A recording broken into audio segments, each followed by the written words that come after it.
Welcome to another episode of The Quest for Self. I'm your host, Allie, and I want to thank you so much for being with me here today. I want to start today with a moment that surprised me, not because it was dramatic or painful, but because it reminded me how easy it is to lose our voice when we're scared or unsure. Picture this with me. You go to the dentist for a totally normal checkup, a cleaning. Nothing out of the ordinary. One of those appointments you almost forget about until that reminder message pops up on your calendar. I walked in calm, expecting nothing, just another routine visit. They take me back, slide the little x ray thing into my mouth, all standard. And while I'm sitting there, I casually mention just a tiny bit of discomfort in one tooth. Nothing major, just a little, hey, can we check this? The dentist glances at the x ray for maybe about 2 seconds and immediately goes, "That's most likely a root canal." My whole body tightened. I mean, if you take care of your teeth, you know how dramatic that sounds. Your brain jumps straight into panic mode. How? Why? How could this be that bad without me knowing? My stomach drops before my mind even catches up. Then, almost as quickly, the dentist adds, "Well, the x ray, actually, it's not really clear." I was like, wait, what? Root canal, but the x ray isn't clear? Those are two completely different levels of certainty. And suddenly, I'm thinking, are you sure or are you not sure? Because I'm hearing two totally different things here. I mean, have you ever gotten information that just felt wrong? Even if you couldn't put it into words, but something in your gut just told you something wasn't right? I mean, we had more x rays done. Now it's, well, maybe it's a cavity, maybe it's a crown. We won't know until we go in. We should probably refer you to a specialist. And I'm sitting there thinking, root canal, unclear x ray, maybe a cavity, maybe a crown. What does that even mean? I walked in for a simple cleaning and routine visit, and suddenly I'm in a tornado of fear and uncertainty. The person who was supposed to reassure me was actually making it worse with every sentence. And here's the thing about moments like this: when someone in authority talks quickly, vaguely, and gives mixed messages, it's so easy to shrink, to assume they know better, to silence the voice inside whispering, "This doesn't make sense." But the louder they talked, the louder my voice got. Something felt off. It felt rushed. It felt careless. And at some point, I realized I didn't trust them to do anything, not even a cleaning. So I got up and I left. Not dramatically, not with an attitude, just quietly. Because when something doesn't feel right, even when you're scared, even when you're unsure, you can walk away. And that right there is what I want to talk about today: the importance of advocating for yourself, especially when you're scared, confused, or overwhelmed. Because here's the truth: fear does something very specific to us. It puts us in this panic mode. And when someone gives you a big, scary diagnosis, even if it's said casually, you immediately start spiraling. Did I miss something? Did I do something wrong? How did this get this bad without me knowing? You feel small. You feel powerless. You feel like the other person automatically knows better simply because they're the expert. But hate to say this, experts can be wrong. Experts can be careless. Experts can be rushed. Experts can lack clarity. And what shifted for me was realizing how inconsistent everything the dentist said was. Root canal, unclear x ray, maybe a cavity, maybe a crown. At some point, you have to stop and think, this doesn't feel right. And that's where self advocacy begins. Not in confidence, because I was not confident in that moment. Not in certainty, because I didn't feel like I had any. and not an expertise because I don't have that type of expertise either. Self advocacy, it starts in that tiny moment that something inside you whispers. Ask the question, slow it down. Don't just accept this. Something's off. So I pushed back. I asked questions. I repeated myself when I needed to. I questioned the recommendation. I asked for clear imaging, which, by the way, was my idea, not theirs. And even then, things just didn't make sense. So I walked out because when clarity is missing, when consistency is missing, when you feel uneasy in your body, you don't have to stay. I told myself, I'll get a second opinion.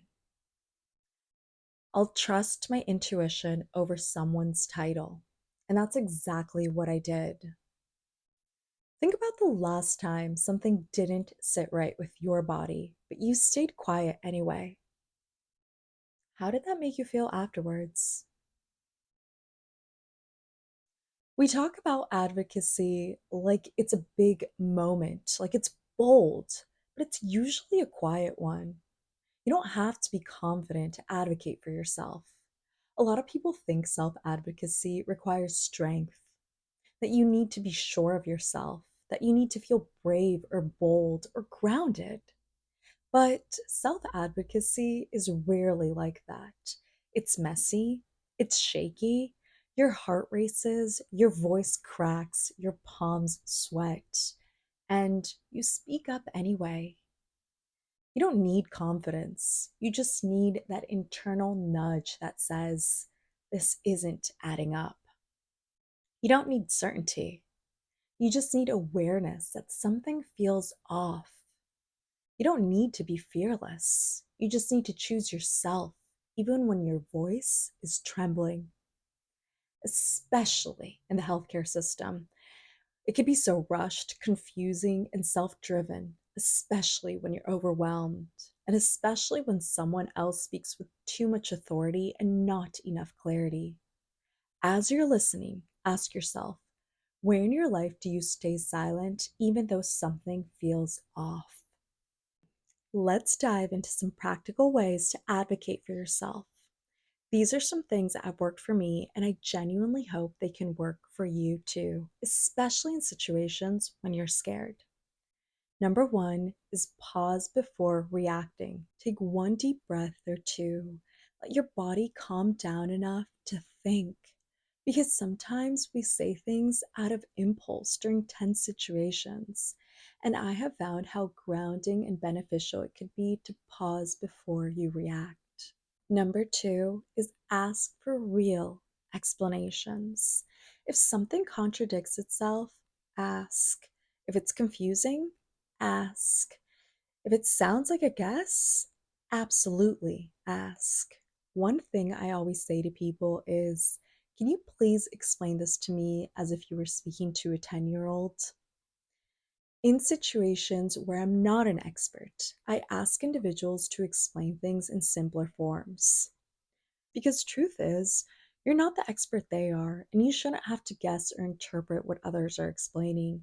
This is especially true in situations where, it's a healthcare or medical field. Number three, ask for time. Unless you're in an emergency room, you don't need to make a decision in the moment. Take the time to go home, make sense of things, and process them at your time and rhythm. Number four, get a second opinion, always, especially when something feels extreme or unclear.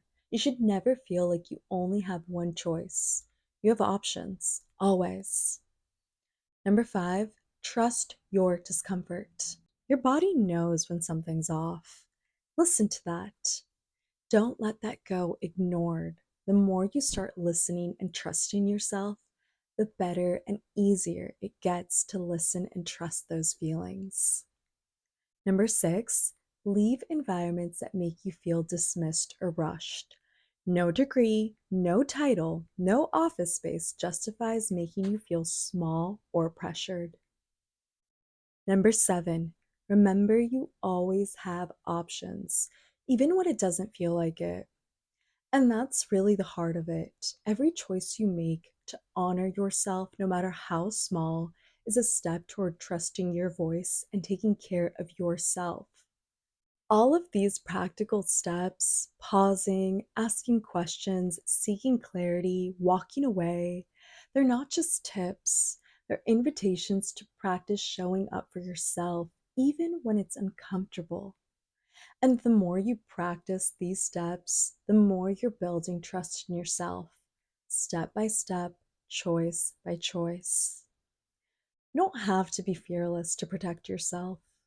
You don't have to know exactly what's going on. You don't have to sound strong or put together. All you have to do is choose yourself, to ask the question, to push back, to pause, to leave, to seek clarity, to trust that uncomfortable feeling instead of ignoring it. Your voice doesn't need to be loud, it just needs to be yours. And remember, every step you take, no matter how small, no matter how shaky, it moves you towards a stronger, braver version of yourself. Walking out of that dentist office wasn't just about my teeth, it was about honoring my voice when fear and uncertainty wanted me to stay silent. And every time you choose yourself like that, you get closer to the person you're becoming, someone who trusts, someone who knows, and who shows up fully in their own life. So the next time your voice trembles, remember, walking out of a room that doesn't feel right is not just brave, it's transformative. And that's the power of choosing you. Thanks so much for watching this episode of The Quest for Self. I really hope you enjoyed this episode. Don't forget to follow, share, like, subscribe. It would mean the world. Also, don't forget to follow us on social media, The Quest for Self.